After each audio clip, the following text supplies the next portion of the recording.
Hey guys, welcome to channel. இன்றைக்கி நம்ம பார்க்க போகிற ரெசிபி என்னென்னு பார்த்தீங்கன்னா, கொத்தமல்லி சாதம் தான். குக்கரில் எப்படி பண்ணலான்றதை பார்க்கலாம் வாங்க.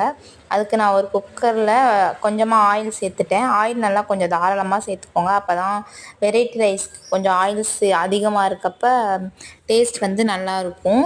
அதுக்கப்புறமா ஒரு ஸ்பூன் அளவுக்கு நெய் சேர்த்துக்கலாம். நெய் சேர்த்துட்டு நெய்யும் நல்லா மிக்ஸ் ஆகிற அளவுக்கு ஒரு ஸ்பூன் வச்சு நல்லா மிக்ஸ் பண்ணிக்கோங்க. அதுக்கப்புறம் ஒரே ஒரு பிரிஞ்சி இலை சேர்த்துக்கலாம்.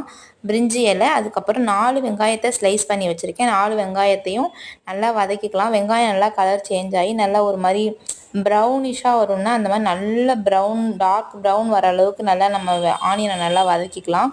அப்போ தான் இந்த பிரியாணி ஃப்ளேவர் மாதிரி நல்லா பிரியாணி மாதிரி இருக்கும். நல்லா சூப்பராக இருக்கும். நல்லா ஆனியனை மட்டும் நல்லா ஃப்ரை பண்ணிக்கணும். அதுக்கப்புறம் நான் இதில்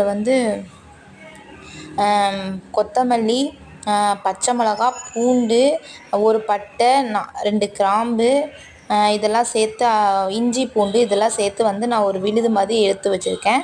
இதை நம்ம அதில் சேர்த்துக்கலாம். இதை நம்ம அதில் சேர்த்துட்டு நல்லா மிக்ஸ் பண்ணிக்கலாம். நல்லா மிக்ஸ் பண்ணிவிட்டு நல்லா அதோட ஸ்மெல் போகிற அளவுக்கு, பச்சை வாசனை போகிற அளவுக்கு நல்லா வதக்கிக்கலாம். அப்புறமா ஒரு தக்காளி சேர்த்து கொஞ்சமாக தயிர் சேர்த்துக்கலாம். அப்போ தான் அடி பிடிக்காமல் இருக்கும். இது நான் போட்டு கிளறிட்டுருக்கேன். இஞ்சி பூண்டு இருக்கனால இது கொஞ்சம் லைட்டாக அடி பிடிக்கிற மாதிரி இருக்கும். பிடிச்சிக்கும், நம்ம குக்கர்லேயே பிடிச்சிக்கிற மாதிரி இருக்கும். அப்போ நம்ம தயிர் சேர்த்துட்டோன்னா அது ஈஸியாக இருக்கும். அதுக்கப்புறமா நான்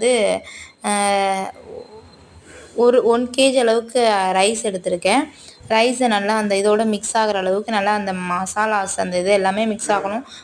இதுக்கு மசாலாஸ்லாம் எதுவுமே வேணாம். நம்ம அந்த அரைச்சி வச்ச அந்த விழுது அது எல்லாமே நல்லா மிக்ஸ் ஆகிற அளவுக்கு இந்த பெரிய கப்பில் 1 கப் அளவுக்கு தேங்காய் பால் எடுத்துக்கிட்டேன்.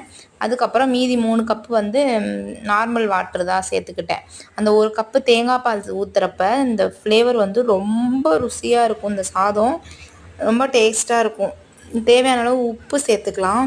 உப்பு சேர்த்துட்டு நல்லா மிக்ஸ் பண்ணிக்கலாம்.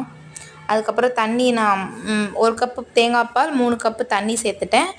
உப்பு சேர்த்து நல்லா மிக்ஸ் பண்ணிக்கலாம். நல்லா மிக்ஸ் பண்ணிட்டு அதுக்கப்புறம் உப்பு செக் பண்ணிக்குவோம். இந்த ஸ்டேஜில் உப்பு செக் பண்ணிவிட்டு அதுக்கப்புறம் நீங்கள் குக்கர் மூடி போட்டு மூடிக்கலாம். மூடி போட்டுட்டு ஒரு 10 மினிட்ஸ் தான் நம்ம அரிசியை 1 hour ஊற வச்சுருவேன்.